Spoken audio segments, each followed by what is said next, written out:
So I think you all know I'm Mayor Ted Wheeler. I'm going to read a statement, and it is reflective of the statement that I released earlier this morning on my social media accounts, and I'll take a few questions.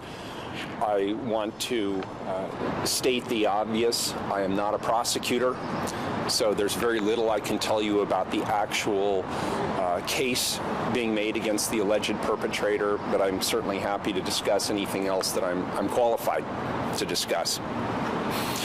On Friday, 3 men, Rick Best, Taliesin, Namkai, Meche, and Micah Fletcher stood up against bigotry and hatred. 2 paid with their lives, and a 3rd is seriously injured. Our community remains in shock and mourning, but we're also tremendously grateful to our heroes and their families for their selflessness and their heroism. They'll serve us for many generations to come to inspire us to be loving and courageous people, and that's who we're meant to be. As mayor, I wanted to take an opportunity to update you on a couple of developments. First, I have reached out to all of the victims and their families, including the 2 women who were terrorized and subjected to such hatred and bigotry on Friday. I've offered my unconditional assistance and support day or night. I've confirmed that the City of Portland has not and will not issue any permits for the alt-right events scheduled on June 4th or June 10th. The federal government controls permitting for Shrunk Plaza, and it's my understanding that they have issued a permit for June 4th. I'm calling on the federal government to immediately revoke any permit or permits that they've issued for the June 4th event, and I'm asking them not to issue a permit for the June 10th event.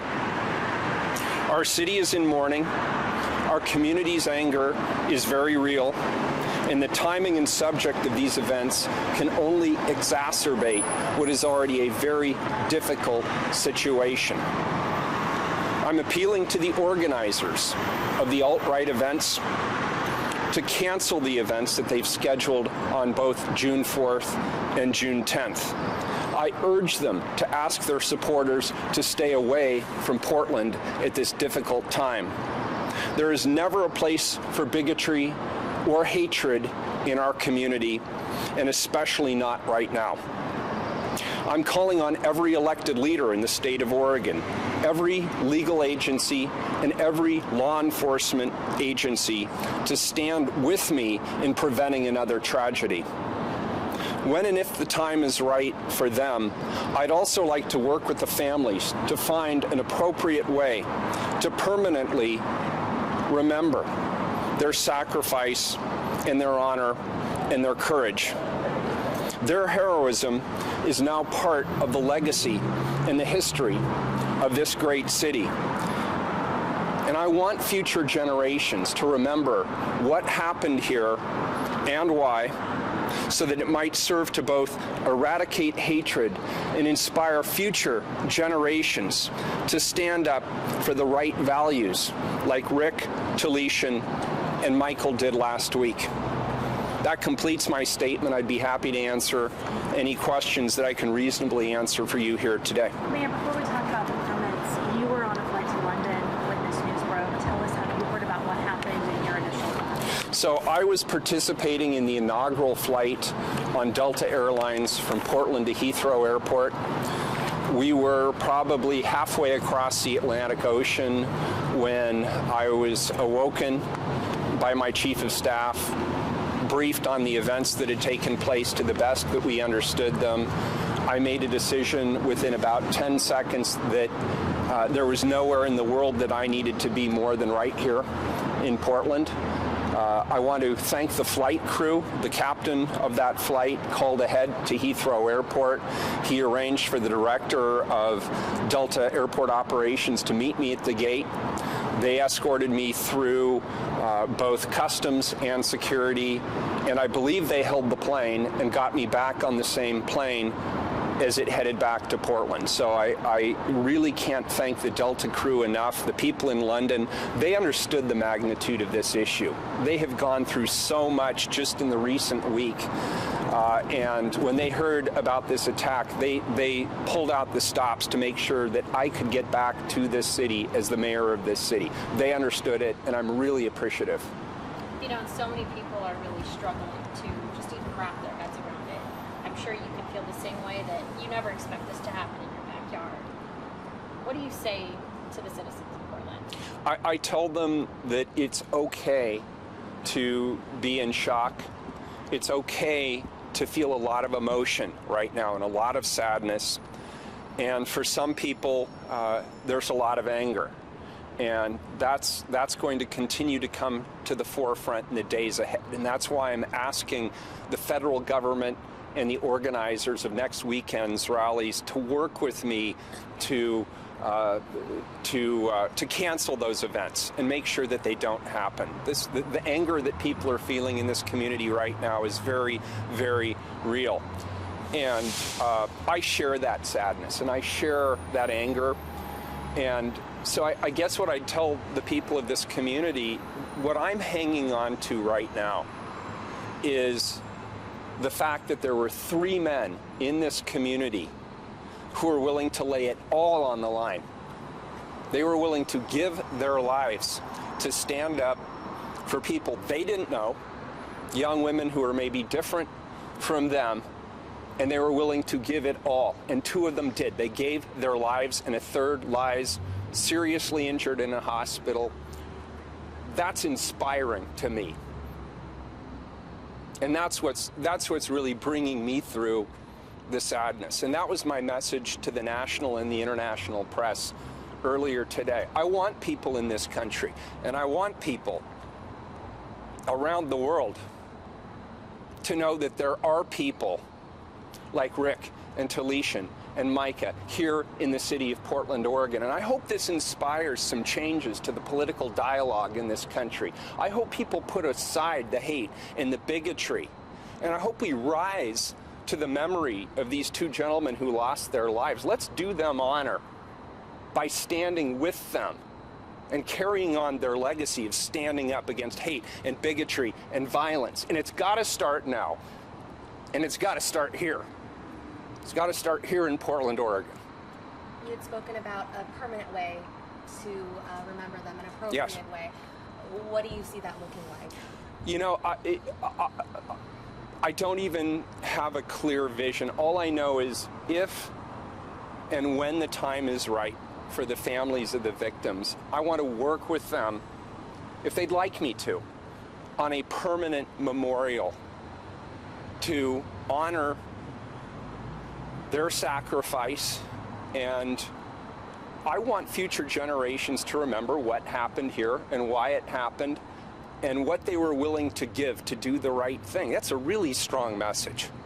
And I've already shared it with my 10-year-old daughter. I want her not to look back on this as just a horrific tragedy, and it is that. We all understand that. I want her to look back on this and say, this was an exemplary act of love and kindness and sacrifice. That's what I want them to remember.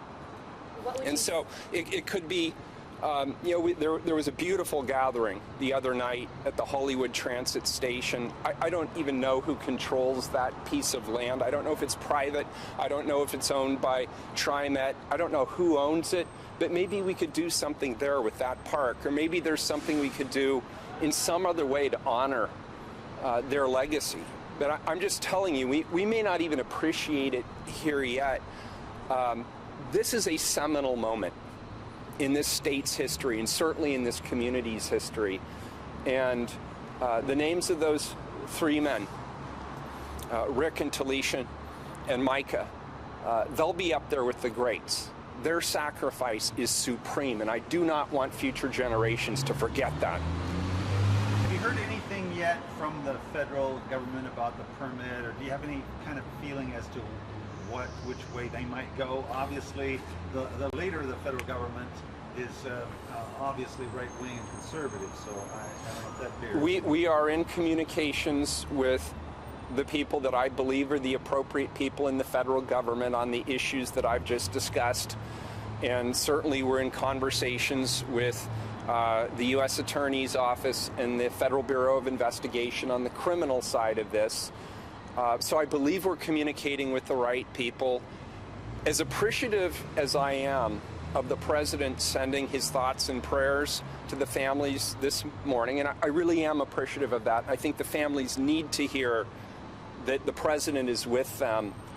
We need more than thoughts and prayers right now. We need action, and we need leadership, and we need the people in Washington, D.C., and the people here in Oregon, and the people at the local level to step up and show through action that they condemn bigotry and hatred and xenophobia and violence. And so I'm calling on all of my fellow elected leaders throughout the state of Oregon and every legal agency and law enforcement. I'm asking them to stand with me as the mayor of this city and help me prevent events like this from unfolding here in the future. What have you heard about these rallies? What concerns you about the groups who may be behind them? Well, my main concern is that they are coming to peddle a message of hatred and of bigotry. And I'm reminded constantly that they have a First Amendment right to speak. But my pushback on that is that hate speech is not protected by the First Amendment to the United States Constitution. And as the mayor, it's my job to protect the safety of everyone in this community, including theirs, by the way. And I just feel to my core, this is not the right time or the right place. You know, it's never a good time to come to Portland, Oregon to spread your hate and your vitriol, but especially not right now. We have two groups on opposite sides. There could be more injuries. I will speak to people this week. I mean, this is my job right now. This is the most important thing I can be doing right now. I'm going to speak to everybody who is involved with any of the protests or counter-protests that are planned. And I'm going to ask them to please back off and give the families and give this community the space it needs to mourn and process this horrific crime of hate and bigotry and terrorism that took place just a few days ago. And I think that's an appropriate thing for me to ask. Do you consider what happened an act of terrorism? There is no question in my mind that the two young ladies on the train were subjected to terror. I've spoken to one, I've spoken to a representative of the other. They were and they are terrified. And anytime somebody comes onto a train and starts spouting this hateful vitriol and then pulls a knife, what else would you call it? A lot of people are bringing up their concerns for their own safety now on public transit here in Portland, bringing up maybe we need something to change. Are there any plans or talks or anything like that to maybe let people feel rest assured? Yes, I can tell you as the mayor that we are absolutely very concerned about public safety on our transit lines. I want to balance that, though. And I want to remind you that there are communities, particularly immigrant communities in this city, who don't feel particularly comfortable with a lot of law enforcement on the public transportation system. And that has been reflected to me very recently by both one of the victims of this crime, as well as some of the representatives who are working with them to help them process it and get through it. So we have to have a balanced approach, and I'm going to work with law enforcement and the police bureau and others, TriMet obviously, they're their trains, to talk about how we can find the right balance so that people can go about their daily lives and not fear this kind of hateful crime. And I'm sure by now you've probably seen the video that surfaced from the day before. Yes. Allegedly involving Jeremy Christian. Do you have any thoughts on that? I mean, it was pretty aggressive stuff even the day before that he was saying. Had somebody turned him in, would something have been done? What do you say to that, I guess? You know, it's too early for me to honestly tell and give you a good message on this. But it's really clear this guy is not new to the idea of hateful and bigoted and biased speech. This is something that he proudly displays on his own social media account. And so I know that law enforcement and the investigators and the FBI and the U.S. Attorney will be looking at all of that as they weigh their legal case going forward. All I can say as a non-lawyer and as the mayor of this city is this guy was just brimming with hate. He was brimming with it. And I think we'll be second-guessing ourselves a lot about whether there was more we or others could have done to have prevented this in the future. And that's why I'm standing here right now, to make sure this kind of thing doesn't happen again. And one more question.